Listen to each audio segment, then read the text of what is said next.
What's going on? I'm doing rear brake calipers on the 1999 2000 Ford Expedition.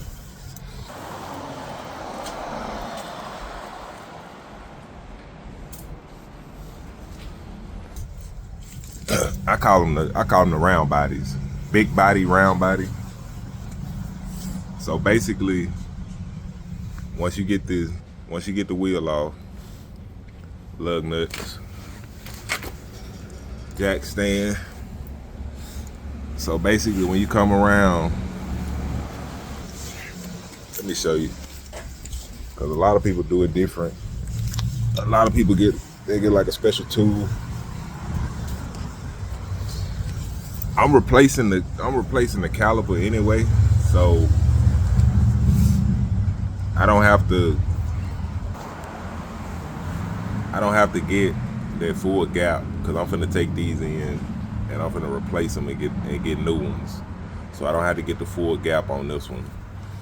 But what I do is I just get a flathead of a pry bar, and you can stick it in there and see how it's catching in right there, because this whole piece slides back and forth.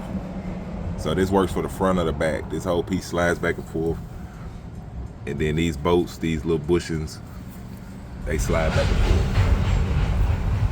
So instead of trying to get in the space between the brake pad and the rotor, I come in right here and I just pry just like that. And what that's doing is that's prying this whole piece forward, which is pushing the actual piston of the caliper in flush. Because if it's loose, like on the newer cars, like this one hasn't been changed ever. So like on the newer cars, if it's loose and you'll pull it off, you'll take the pads out, and then you put the new pads in, and you won't be able to put this back on, because that piston has to be pushed all the way in flush. So when you put the new pads on, they're gonna be thicker. These are worn down, so the new pads are gonna be thicker. All it's doing is just taking up that space as the pads get worn down, and that meat on the pad gets thinner and thinner. That's why this is sliding.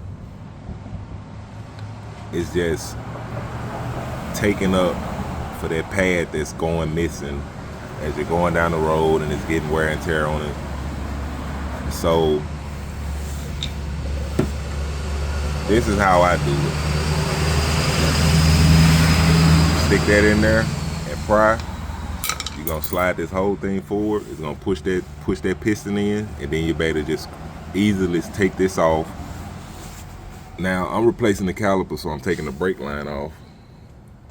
This right here is the bleeder. You take that off, and that's what you loosen and tighten when you want to bleed the brakes. Somebody pumps the brakes up, they hold it down, and you loosen this little nipple, this little bleeder right here, and it shoots the fluid out, and that's how you bleed it. You tighten it back down, they pump them back up, which I'm gonna have to do that because I'm replacing the caliper. But this right here is the brake hose bolt. Now the brake hose bolt is a 14 mil, and the two bolts that hold the caliper on, you got one up top, you got one up underneath. Those are 10 mil. So you got 10 mil and 14 mil for the caliper. And I don't know specifically. Sometimes when you get the new caliper, it comes with the little, let me show you. Now this can go for any brake job on like a early 2000 or mid 2000.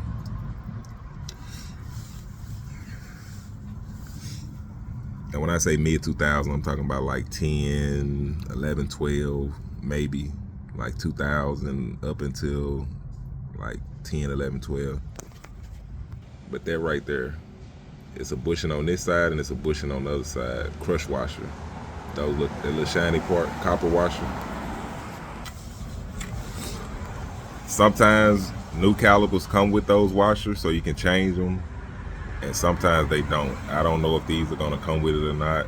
If it comes with it, I put them on. If it doesn't, I'm not touching them. I'm just gonna use the old ones because it wasn't leaking. It was just this caliper is slightly seized and the other caliper was seized. So if you're going down the road or you're trying to back up and it's like hard to back up, or hard to pull off, or you drive 10-15 minutes and you stop and the wheel is smoking, or the rotor is really hot, then the caliper is sticking, or it's completely seized.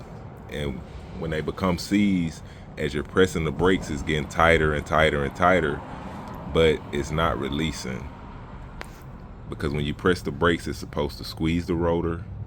My fingers are acting as the pads. It's supposed to squeeze the rotor, and when you come off the brakes, it's supposed to release. It's supposed to release or slightly ride the rotor, like just slightly ride the rotor. But it's not supposed to be still trying to hit the brakes, and that's what was going on with the other side. So you're pressing the brakes, it's getting tighter, tighter, tighter, tighter, and it's not releasing. Now, you're gonna lose fluid. Once you do this, you're gonna have to pump these back brakes up. You're gonna have to bleed the system. So I don't know that exact order for this truck. Some cars have like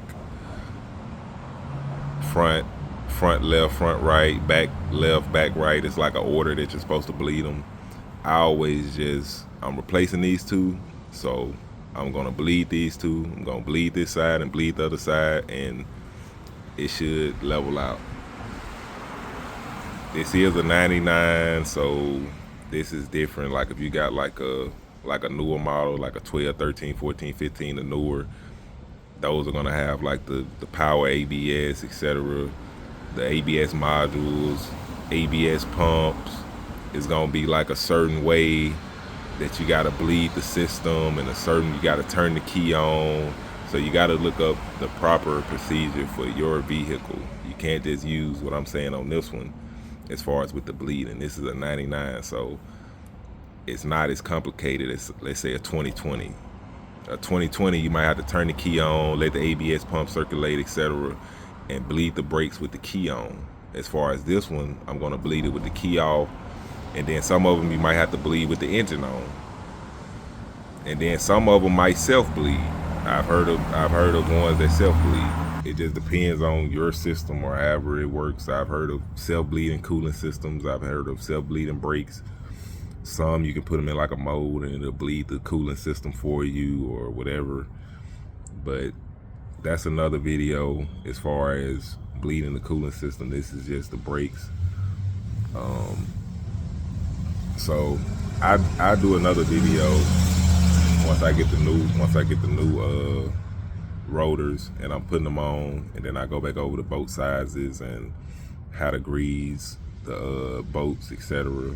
And now I don't know if I'm gonna replace the pads, because I might or I might not, but I might just replace them, just depending on if they have them. I know they should have the rotors, not the rotors, but they should have the calipers. So that's another thing. Like, I'm not trying to drive across town. I'm not trying to order anything. It's a parts store that's close to me. I'm trying to do like a decent time job. I'm not trying to spend like a week on this. I'm not trying to have this truck jacked up in the air for 2 or 3 days. I'm trying to get this done today. So if they have two calipers, good, I replace both. If they just got one, then I just replace the one that was stuck. If they got pads, I get them. If not, I just have to put the old pads back on. It just depends on your situation. Like if you're gonna do this I'm doing this as like a rush, like a rush, try to go and get it done job. Now if you're gonna do this as like a, man, my truck's been needing brakes for 6 months and I'm trying to go ahead and replace everything, do it right, then you need to already have everything on hand.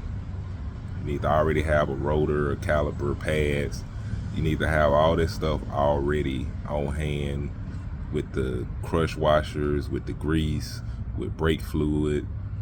You need to already have it on hand. You need to already have help on hand to help you bleed the brakes. That way, you're not doing like I'm doing, part store to part store, hunting down parts, waiting on parts, etc. Like, I'm trying to go and get this truck done, and if all I do is just replace the C's caliper, then I'm good.